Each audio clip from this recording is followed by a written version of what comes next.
ciudad? Para que veas lo que escuchas. Nuestros podcasts.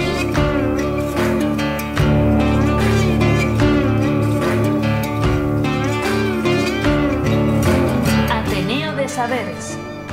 Portadoras de registros sonoros urbanos. Hola, ¿cómo estáis? En este episodio conversamos con Luis Vallés, que es esmaltador y orfebre, y tiene su taller en el barrio de Berruguete. Seguro que os gustará.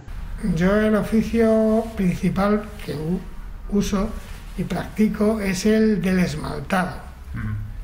El esmalte es sobre metal al fuego.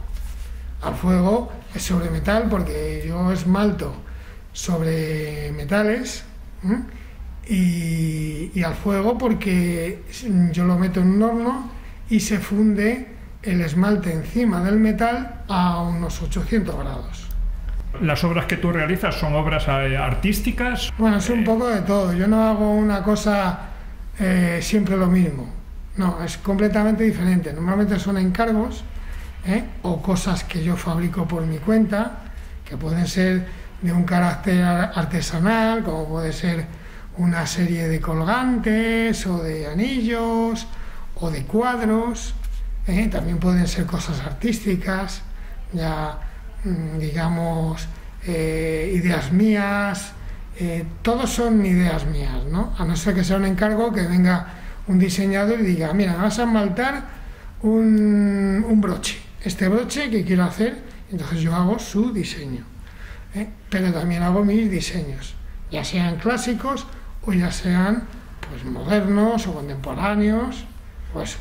Y cuando haces tu diseño, tú diseñas, entiendo, por ejemplo, si es una pieza metálica, ¿todo el proceso lo haces tú? ¿O? Sí, completamente. ¿Elaboras la pieza de metal o la trabajas?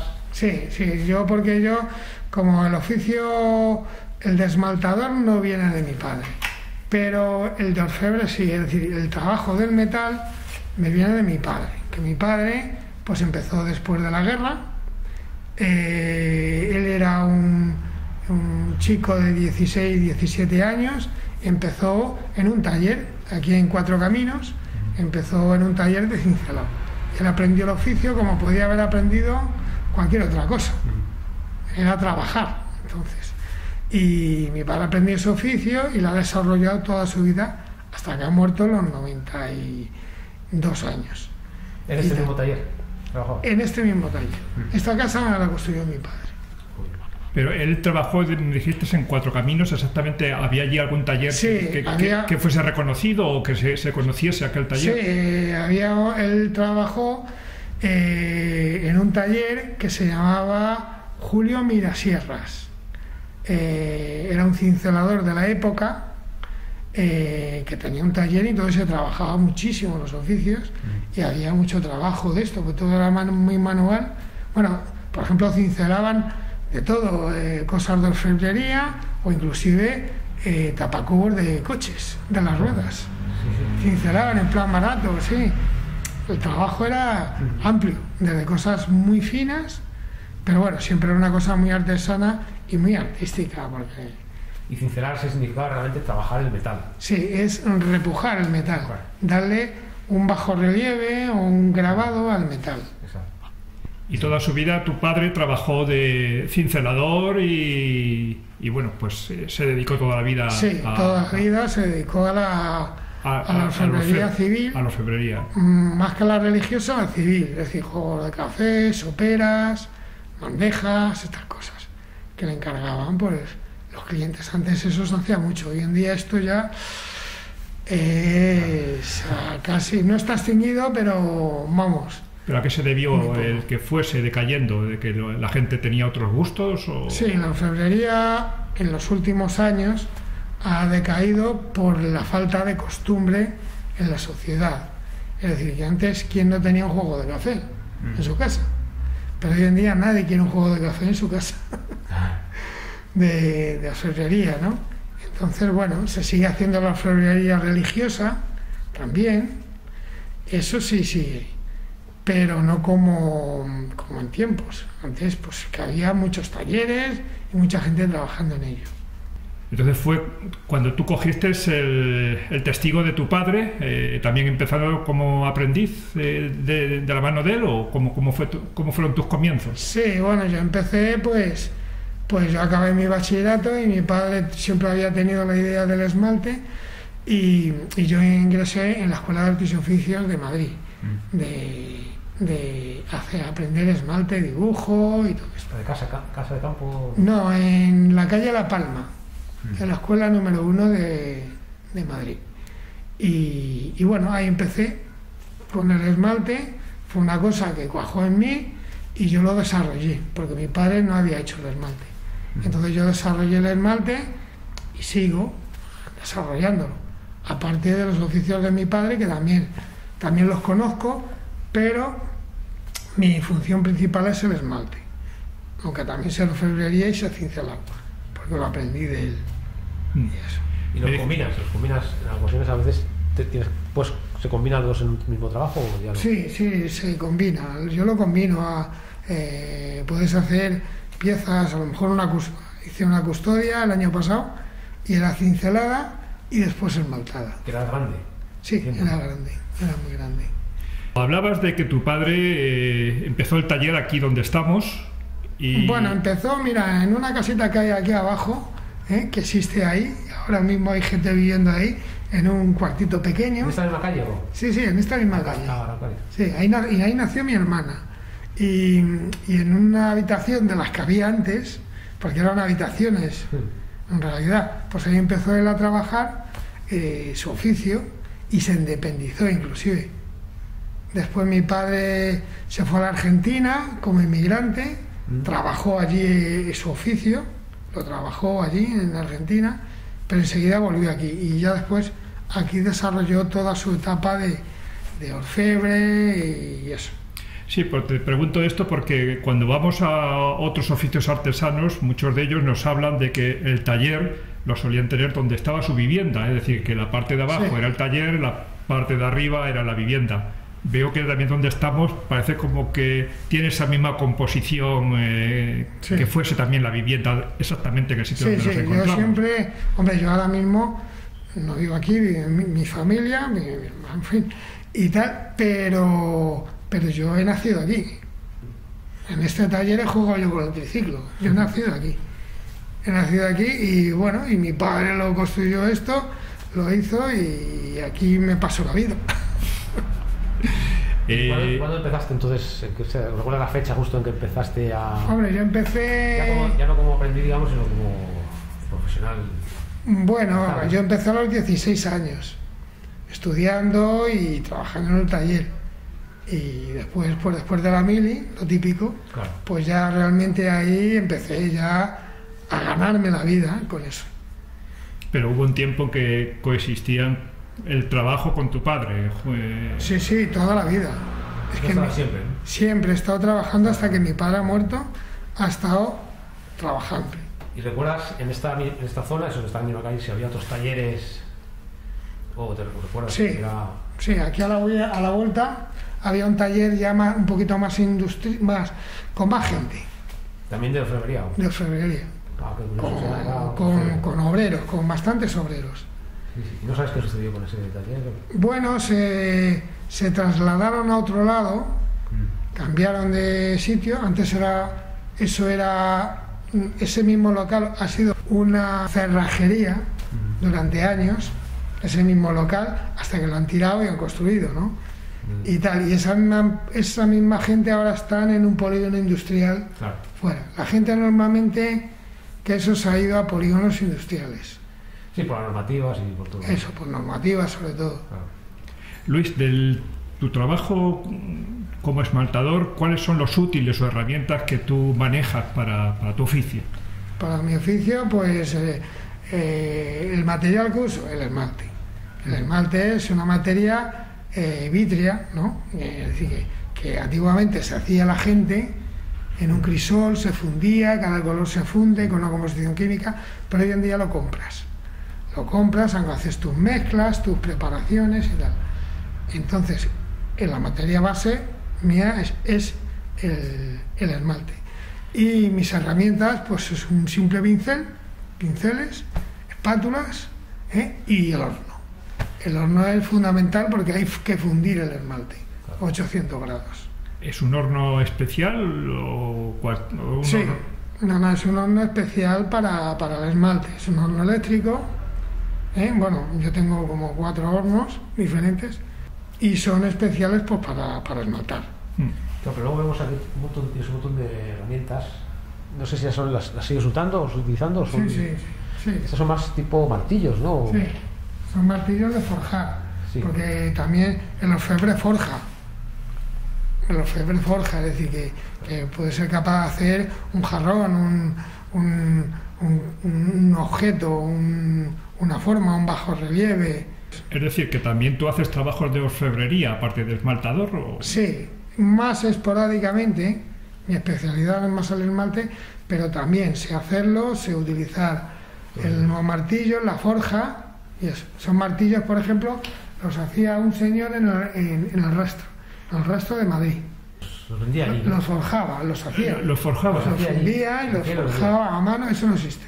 Eso ya no, hombre, hay martillos hay en las ferreterías, pero ese tipo de martillos ya no. Quiere decir que para la orfebrería son útiles, o martillos en este caso, específicos para orfebre. Todos los cinceles, los martillos se hacían a mano. Hoy en día ahora mismo no venden esos martillos. Bueno, ojo, en Estados Unidos, que aunque parezca que no, los oficios se conservan bastante. Bueno, no se conservan, se han reutilizado. Y entonces sí hay empresas que tienen herramientas de joyería y también tienen martillos de orfebrería. Los fabrican, digamos, ¿no? Sí, que los fabrican más industrialmente. Al igual que España, había otros países o que tú conozcas que hubiesen tenido tradición de orfebrería, porque creo que España era un país de orfebres bastante reputado. Sí, hombre, en todos los países de Europa, en todos, inclusive en Sudamérica también, pero Sudamérica era exportado, era que iban los orfebres como hizo mi padre de inmigrante, pero bueno, en siglos pasados ha habido orfebres también, lo que es la orfebrería indiana que llamaban y todo eso. Y en Europa, en todos los sitios, en todos los países ha habido orfebres. En España, digamos que han ido quedando, digamos, más que a lo mejor en Alemania o en Francia, que han desaparecido estos oficios antes. Y aquí aún han quedado. En Portugal también hay orfebres. Siempre dices que haces bajorrelieves en alguna ocasión. ¿Cómo es el proceso de hacer bajorrelieve? ¿Tienes que hacer un dibujo o tienes un dibujo sobre el que trabajas? Sí, yo hago un dibujo. El motivo que sea. Puede ser desde una cosa religiosa como una custodia o unos ángeles o un retrato o una cosa abstracta.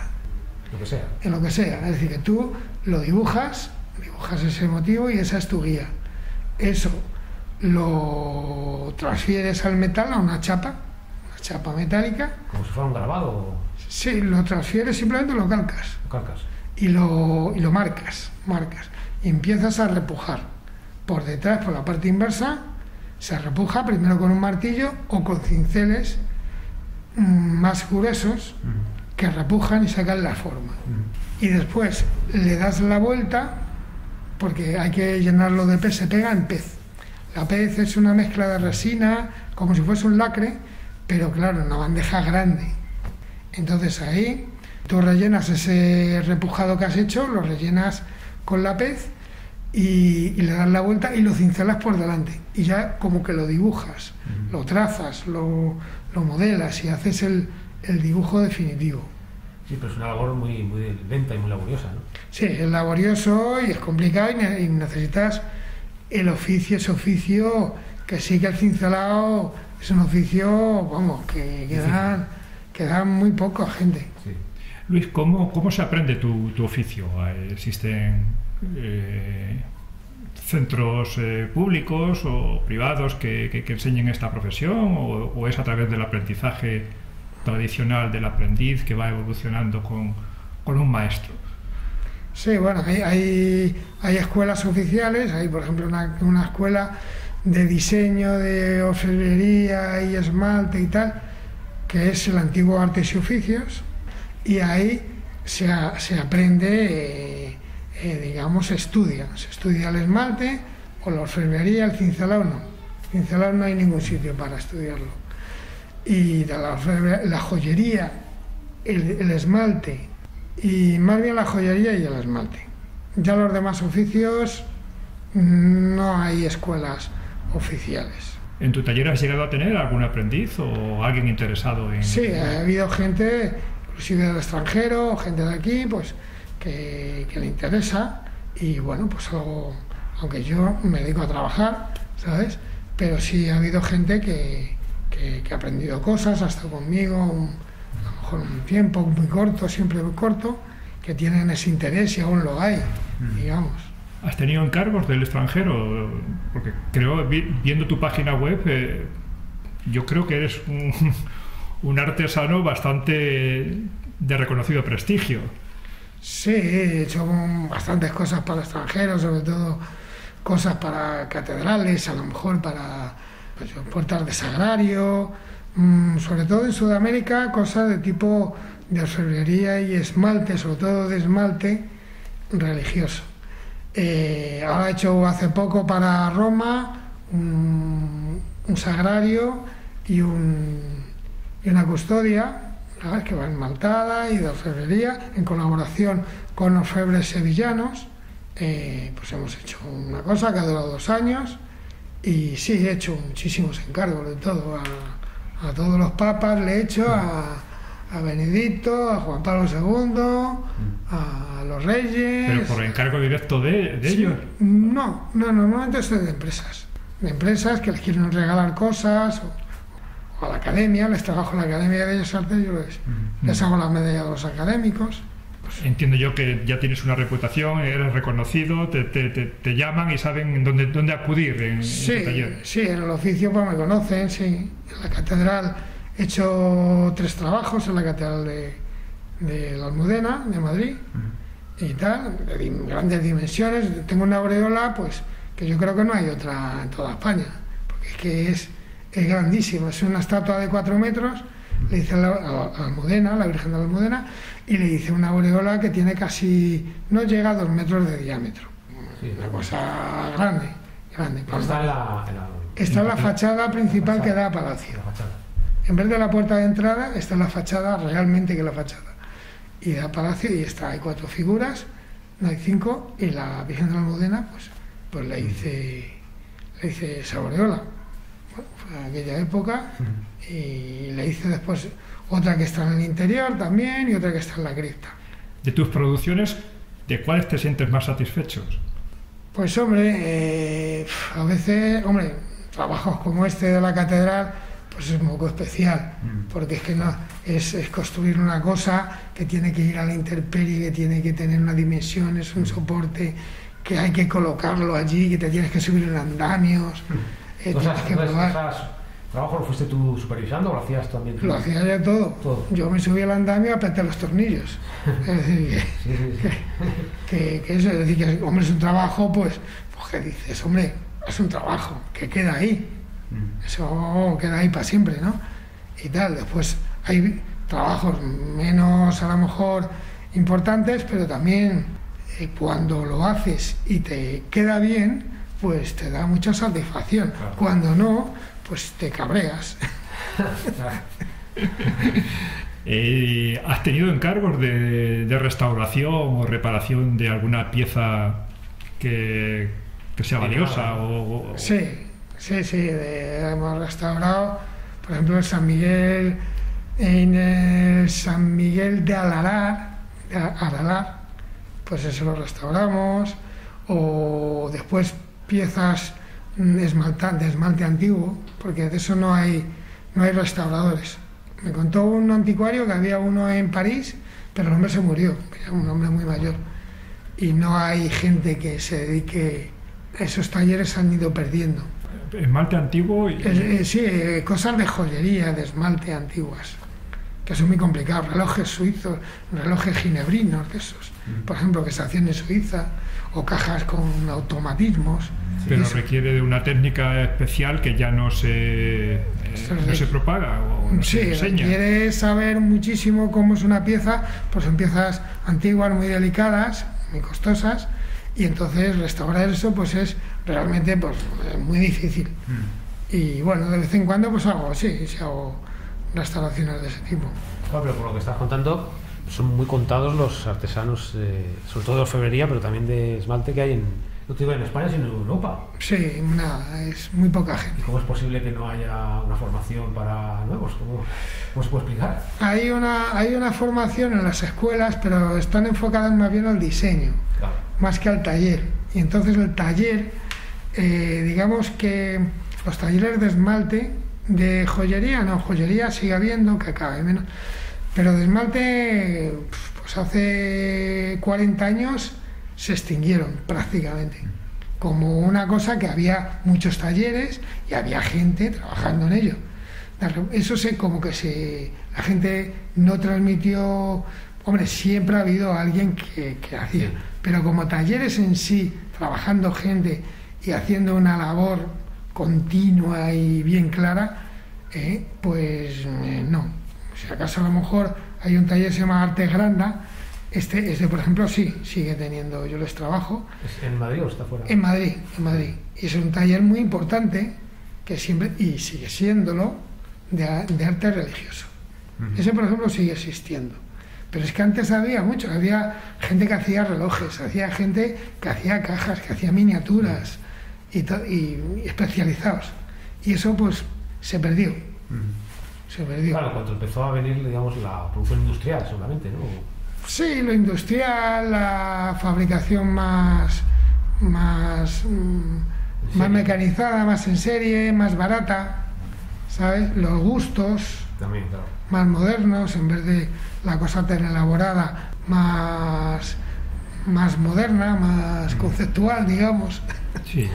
Luis, ¿qué tiempo tarda una persona que se dedique a esmaltar o como orfebre en alcanzar el grado de maestro?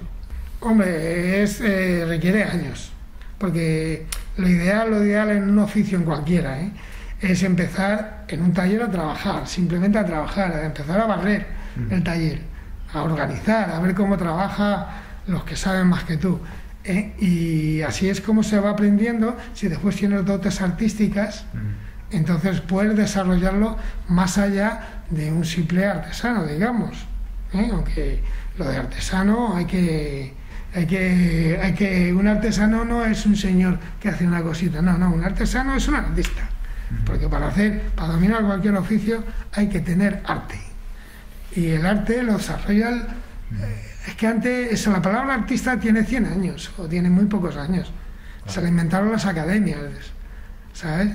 Antes era un señor, era escultor, o era vidriero, o era orfebre, o era pintor, o era, ¿sabes? No era artista, era pintor. Antonio López dice, usted es que usted es un artista. Antonio López dice, no, yo no soy un artista. Artista es Lola Flores. Yo soy un pintor. Entonces, eso es un oficio que desarrolla. Depende de cada uno a qué nivel. A un nivel sencillo o a un nivel artístico alto. Eso ya depende de la persona. Esto que dices es interesante, ¿no? Entiendo yo que como artista en tu oficio algún referente tendrás, ¿no? Del cual te fijas, o bien presente o bien, digamos, del pasado, ¿no? Pero hay referentes en esto. Hombre, sí, antiguamente, hace siglos, pues ha habido épocas del esmalte súper importantísimas. El románico, el arte bizantino, todo el siglo XIX con l'Art Nouveau, René Lalique, por ejemplo. Hombre, referentes son en España los Marriera, en el siglo XIX, que eran unos joyeros muy importantes, que sigue la empresa en Cataluña y tal, y hacían Art Nouveau, y hacían mucho esmalte, joyería esmaltada, y hombre, pues hacían unas cosas muy bonitas. Fabergé, los famosos huevos de Fabergé, los René Lalique, por ejemplo, era un grande del siglo XIX, del Art Nouveau, todo Bucheron, Tiffany también hacía esmalte. Toda esta gente hacía esmalte, orfebrería y joyería, y esos son referentes. Hoy en día pues hay poquitos que realmente tenga esa relevancia tan importante. Hay en Inglaterra un tal Phil Barnes, que ha muerto hace muy poco, era un buen grabador y esmaltador. En Estados Unidos hay esmaltadores también, ¿sabes? Que hacen esmaltes más contemporáneos, más... ¿sabes? ¿Hay relación entre los artistas, entre los artesanos? En el oficio sí, es decir, que aquí te conoces todos, los joyeros, el engastador, el fundidor, todos los conocemos. ¿Y trabajas con ellos habitualmente? Sí. Esto es una labor de equipo, no es un señor que hace una cosa, no, yo trabajo con fundidores, con joyeros, con engastadores, con grabadores, en fin. Claro, cada uno tiene una parte pequeña del proceso, ¿no? de todo ese proceso de crear una obra, una joya, una... ¿Sigue existiendo un gremio de esmaltador? Hay un gremio de artesanos en Madrid, que son los que iban a la feria esta de la Plaza España, por ejemplo. Hay un gremio que es de artesanos en general, de artesanía en general. Y hay un gremio de joyeros... Si lo hay, de lo mío no hay. Hay una asociación catalana, ¿sabes?, que se llama CIDAE, que yo soy desde que comenzó, y ahí sí, los catalanes son más organizados. Digamos que en España es Cataluña un centro especializado en orfebrería o en esmaltación. ¿Cuál es el territorio en España donde más se ha dado este tipo de artesanía? Mira, que se ha dado Madrid, Villa y Corte. ¿Dónde han estado los reyes? En Madrid. ¿Dónde está la nobleza? En Madrid, que son siempre los que han manejado el dinero. Entonces Madrid siempre ha sido por excelencia, por encima de todo, pues el centro donde ha habido mejores orfebres, esmaltadores, cinceladores, joyeros y de todo, porque la corte estaba aquí. Si hubiese estado en Albacete, sería en Albacete, pero como estaba aquí, pues aquí estaba las platerías Martínez, que era la fábrica, como la Real Fábrica de Tapices, en orfebrería. ¿Estaba en Madrid? Sí, estaba en la calle Huertas. Al principio de la calle Huertas. No, al final. Al final de la calle Huertas. Al final. Sí, enfrente del Botánico. En la salida del final del Museo del Prado. Ahí estaba en la plaza una fábrica grande, además con su estilo y todo, un edificio singular, que ahora no existe, pero bueno, hay fotos y hay eso, y ahí se desarrollaba pues la platería, la orfebrería a un nivel pues lo más elevado, y siempre ha habido talleres en Madrid de lo mejor, siempre. Pasa que todo eso en todo el mundo y España pues ha ido perdiendo. Otra cuestión importante que vemos aquí en la mesa que tienes es el color. Sí. Trabajáis muchísimo con el color, en el caso de los esmaltadores. Eso también es otro arte distinto, es un arte que tiene también muchísimo tiempo a aprender a dominarlo, ¿no? Sí, el esmalte es color. El esmalte se aplica sobre un metal para dar color al metal, aunque también se puede hacer una obra pictórica. O el vidrio también, ¿no? A veces. Sí, es que son primos hermanos, claro. La vidriera, cerámica también son primos, son diferentes, pero está dentro de las artes del fuego. Y tal. Y en el esmalte fundamentalmente su esencia es el color, dar un colorido a los objetos. ¿Y eso se aprende más en la práctica o hay también teoría para aprender a usar los colores, ¿no? Fundamental. Hombre, hay una teoría, por supuesto, pero en la práctica, el oficio. Para aquellos que no nos pueden ver, podríamos conocer un poquito aquí de tu taller, que nos cuentes alguna de las cosas que estás haciendo, que hayas hecho, para que recrear. Tenemos delante de ti justo en la mesa, tienes a una sí. Virgen. Sí, pues esta, una Virgen, ¿no? La Virgen de Guadalupe. Guadalupe. Esto hoy en día lo usan no los españoles, sino los mexicanos que vienen de turismo a Madrid.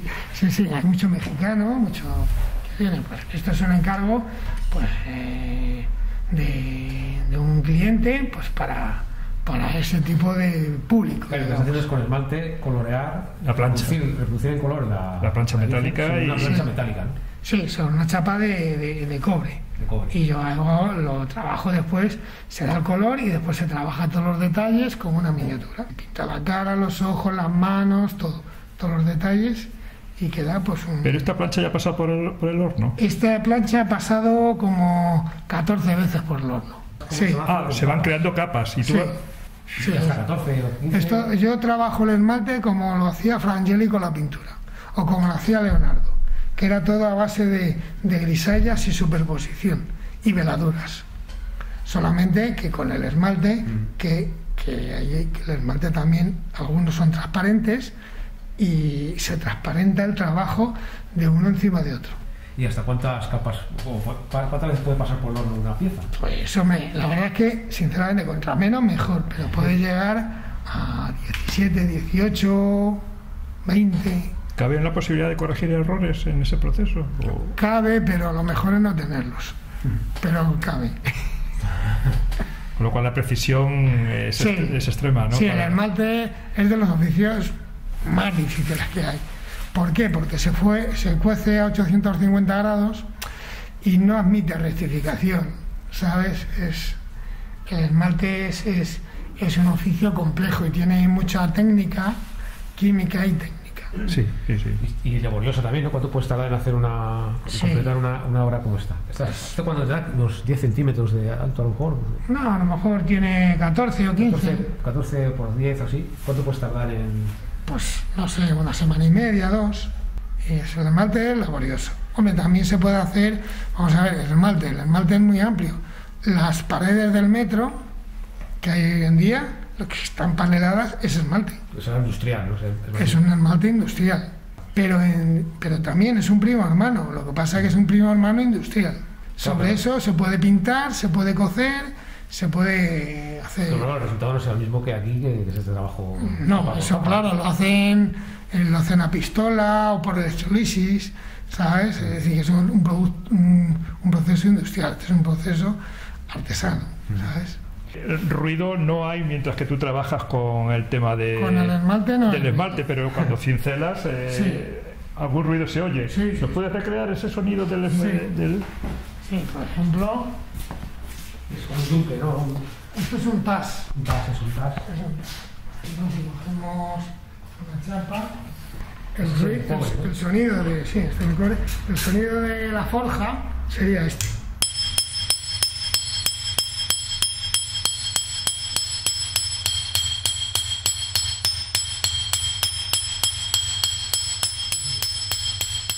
Sí, es un sonido metálico. Claro. Totalmente, ¿no? Metal sobre metal.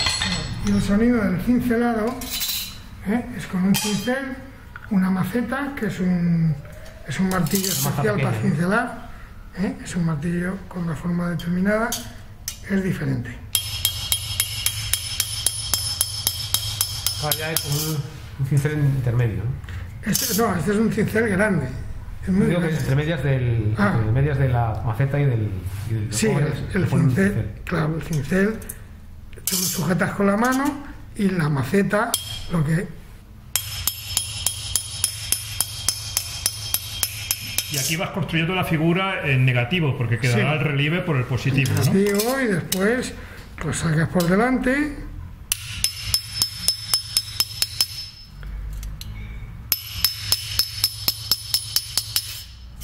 Y vas pues después estoy haciendo la forma. Claro, por eso necesitas tantos tipos de martillos, ¿no? Sí, hace falta pues aquí en la pared, pues cuántos tipos de martillos y macetas. Todos diferentes, con formas diferentes. ¿Y tienen nombre cada uno de ellos? ¿O números? Bueno, no. Sí, pero a lo mejor lo llamas el martilote y es un nombre que le das tú.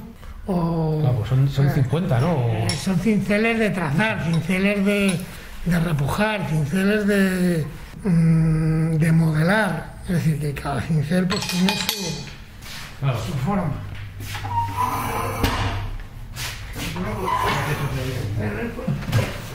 Y el mango también es distinto, ¿no? Sí, la maceta. Cada mango supongo que le dan dar una fuerza determinada, ¿no? Es cierto, los mangos son distintos. Ellos, por ejemplo, tienes ahí, son como una cuchara, ¿no? Sí, estos son las macetas. Una cosa es el martillo Que el martillo lo que hace es como un martillo pilón, que va pum, pum, pum. Y la maceta no, la maceta es diferente, claro, es una pequeñita, madera, ¿no? Sí, tienes que cogerla y con ello pues vas, y tiene una forma más adaptada a la mano para hacer más movimientos. Claro. Claro. ¿Sabes? Entonces, pues, ya ves, aquí hay... Estos son los tipos de punzones, ¿no?, que tiene. Sí, los cinceles. Que hay de todas las formas. Todos los tamaños, ¿no? Y todos. Formas diferentes, pequeños, grandes. ¿Se suelen vender o la herramienta te la hace, o los útiles te los haces tú? Estos se heredan de unos a otros. Y si no, habría que hacerlos. Pasa que hacerlos es complicado. Pero normalmente se heredan. Claro. Es el pack de trabajo que se va transmitiendo de unos a otros, ¿no? Yo que lo recibirías de tu padre. Sí, de mi padre y de viudas. De viudas de cinceladores. Yo tengo de varias viudas. Claro, es normal, ¿no? ¿Nos enseñas alguna de las piezas más que creas que merezca la pena comentarlas? Por ejemplo, tienes esa que está en la pared, no sé si es tuya o... Sí, esto es de mi padre. ¿Esta es de tu padre? Esto es una pieza de cincelado. Exactamente, es en el motivo religioso, ¿no? Partiendo de una chapa así, se repuja, se le da el volumen y después... ¿Qué material es? Esto es cobre. Cobre, ¿no? Cobre así como plateado. Sí, esto después está plateado. Claro, es una obra de arte realmente. Sí, no, esta es una pieza de cincelado. Hoy en día esto ya... hay muy poca gente que sepa hacer esto. Es básicamente una escultura esto es una obra escultórica. Exactamente. Es una escultura en... Es una obra escultórica. Lo que pasa es que en vez de modelarlo en una plastilina o en una cera, pues lo modelas directamente en el metal. El padre de uno que conocía un escultor famoso, Julio Hernández, que es famoso, es de la misma quinta de Antonio López, su padre era cincelador. Yo estaba hablando con él. Y él tiene hecho esculturas de su padre cincelando, de las macetas, de la bola, todo eso, porque su padre él ha sido escultor, pero en realidad es una manera de esculpir, de modelar. Pues Luis, para ir acabando es saber si va a haber continuidad con tu taller.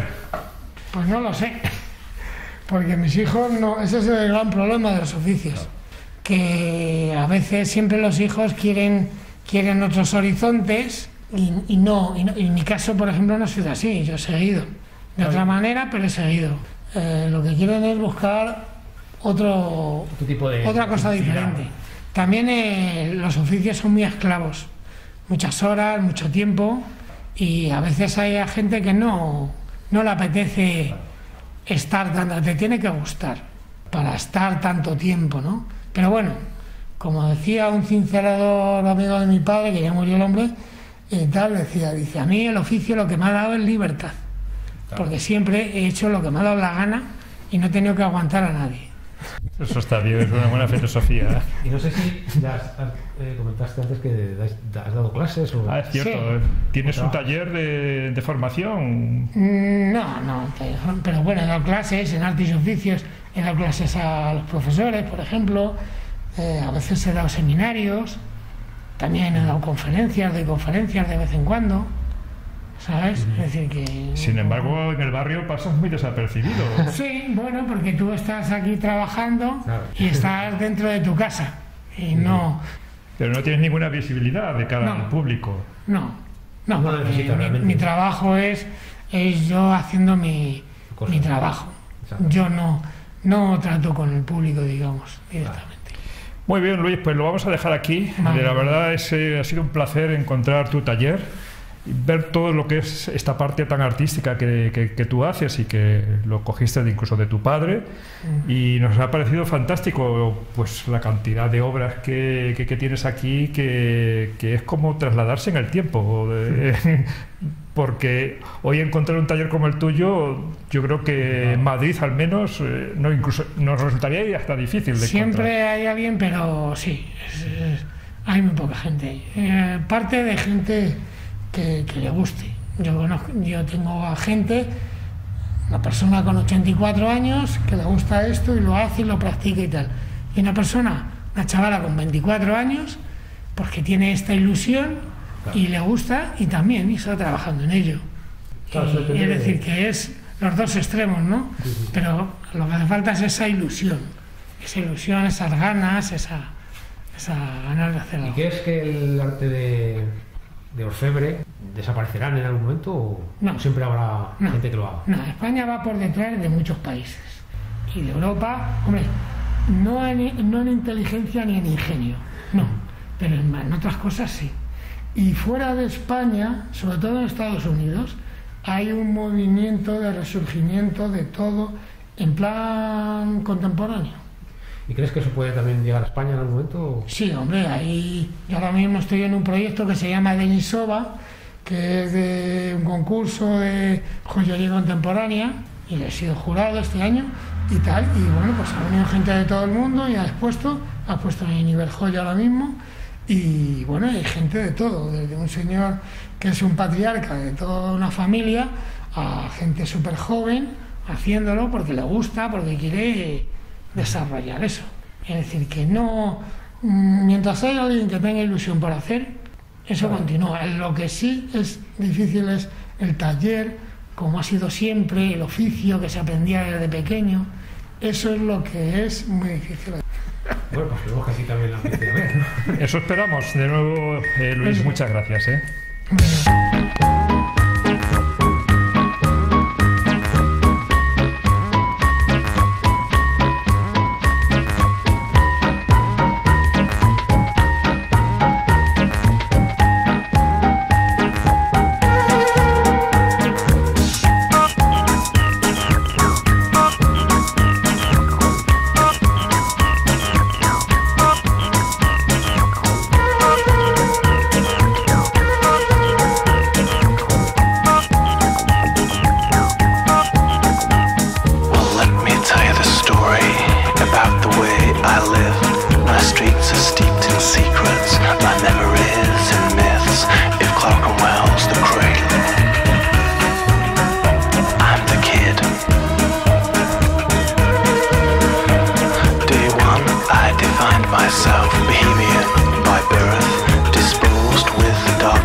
Tell you I know no other way.